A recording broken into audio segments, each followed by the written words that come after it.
At the ancient and mysterious heart of Nordic culture, long nights occupy the longest light of the year.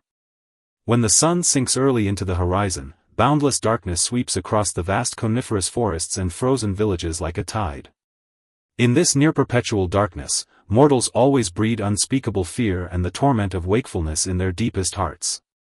It is also against this historical background that an ancient figure known as Solitude, the Sandman, began to walk quietly at the continent's edge.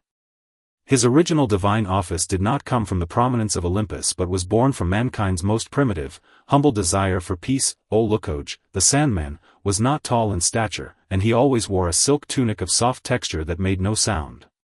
The clothing's color was like the ever-changing aurora borealis at twilight, emitting a faint, soothing soft light. In his hand, he carried a small leather pouch that seemed never to fill, holding golden microsand refined under the Nordic aurora for thousands of years.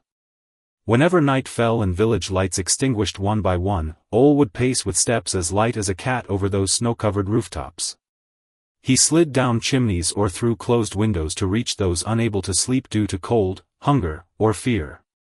His gaze was serene and calm, untainted by worldly impurity, with only endless compassion flowing deep within.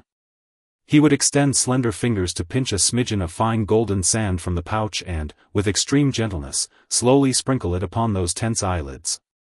That movement was as light as a gentle spring breeze brushing through dried branches and leaves, causing wakefulness's torment to vanish instantly. However, sacred duties often intertwine with power games and the squeeze of ancient will. In that ancient era when the gods had not yet departed, the cold deities governing the Nordic night and winter did not like the gentle tranquility brought by Solitude, the Sandman.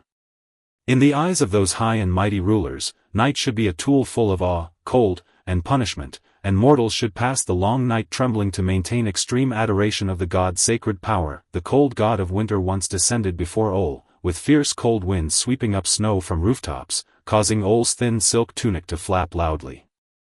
The deity questioned Ole in a thunderous voice, demanding why he used illusory sweet dreams to weaken mortals' awe of the cold night and why he erased the pain and wakefulness deep in their souls. Facing the deity's overwhelming pressure, Solitude, the Sandman, did not flinch. He just stood quietly in the snow and wind, holding the sand pouch tightly in his embrace with both hands.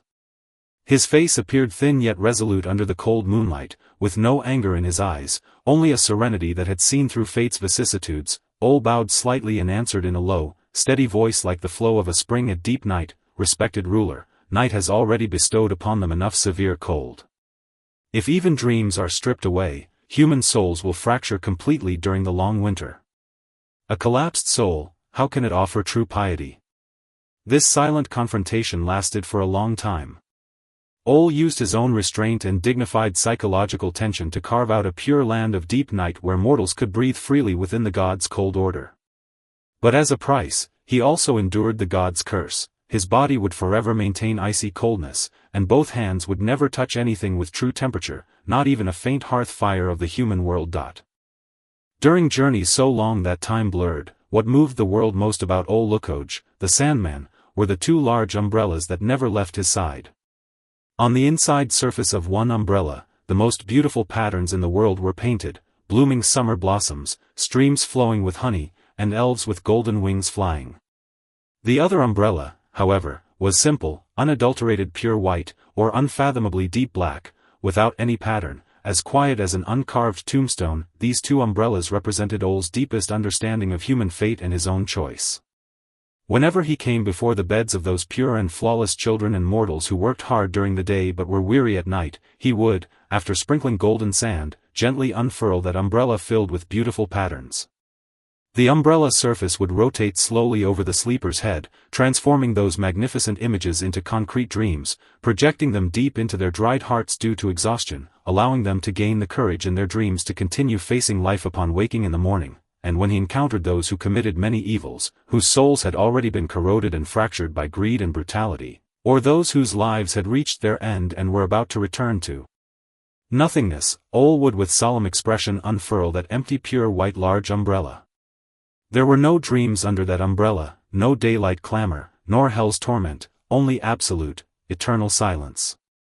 Evildoers could no longer commit evil in this extreme nothingness, only face their soul's desolation in the silent darkness, while the dying let go of their last attachment to the human world in this quietness, melting peacefully into eternal sleep. The world often misunderstood Ole because of that pure white large umbrella, believing him to be the incarnation of the cold, merciless Grim Reaper, even depicting him in some ancient ballads as a monster taking away mortals' consciousness.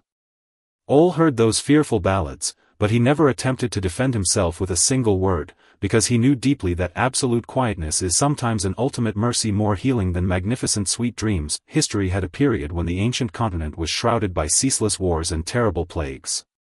That was human history's most stinging and darkest fateful moment, countless families amid the war's fire, and originally tranquil villages turned into charred ruins. In those days, Ole Lukoge, the Sandman's leather pouch became unprecedentedly heavy, because too many mortal bitter tears mixed within it. Nighttime hospitals and crude shelters were everywhere filled with wounded soldiers' groans and lost loved ones' despairing cries. Ole wore that aurora tunic stained with dust and, tirelessly shuttling between every bed with painful groans. In a dilapidated thatched cottage leaking wind from four sides, a young child who lost his mother was running a high fever, struggling painfully on the edge of clarity and, small hands grasping in the void, mouth constantly murmuring his mother's name. Ole walked slowly over, squatting down beside his bed, the god's pair of always icy cold hands trembling intensely at this moment. He knew that he could not violate fate's trajectory to revive the dead, nor could he use divine power to heal mortal bodily wounds.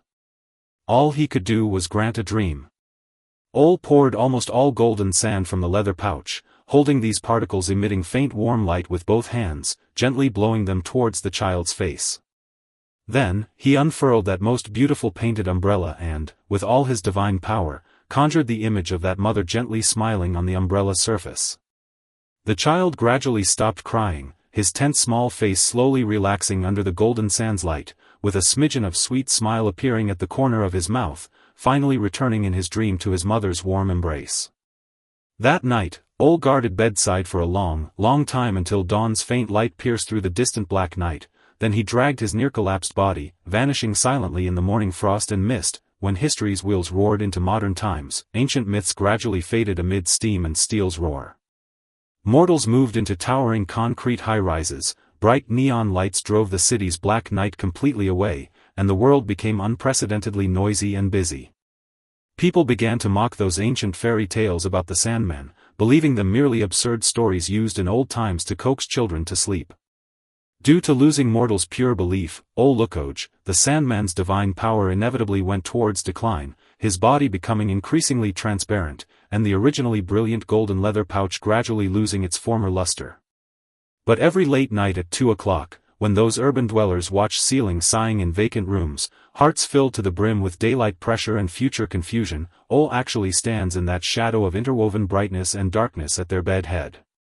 He watches modern people's souls that are extreme and extreme anxious despite having enough to eat all day, compassion in his eyes just as it was 1,000 years ago on the Nordic wasteland seeing those mortals suffering from severe cold. He could no longer manifest a magnificent painted umbrella as in the past, but he would condense the remnant divine power into an invisible, warm and restrained psychological magnetic field, like late-night radio. He gently brushed dwellers' temples with icy cold fingers, smoothing those neurosignals jumping madly in the brain, quietly injecting images of natural, quiet, ancient forests into human exhausted subconsciousness. He was like a nameless craftsman silently mending the world's wounds and history's ruins, continuing to emit his final, restrained temperature in places invisible to everyone. As the story's epilogue slowly falls, those ancient wind and snow and modern clamor have completely gone far away in this tranquil atmosphere. Ole Lukoge, the Sandman, this lonely guardian running through fairy tales and myths, opposing wakefulness's torment with a lifetime, might at this moment be smilingly standing outside your window. Your eyes no longer need to seek that pouch of miraculous golden sand, it is currently, along with this soothing, low-pitched voiceover, like invisible starlight, melting smidgen by smidgen into your every stable and deep breath. That large umbrella filled with sweet dreams has quietly unfurled in the depths of your consciousness, sheltering against all external uneasiness, impulsiveness, and unfulfilled regrets. In this world, there is always some gentleness quietly existing in places you cannot see, always a deity willing to undertake an icy cold price, just to exchange for you a night of worry-free peace. Daytime of the past has completely ended, future matters do not need you to be anxious under night's shelter. Good night, may you, under Ol's eternal gentle gaze, take off all weariness and have an exceptionally sweet dream.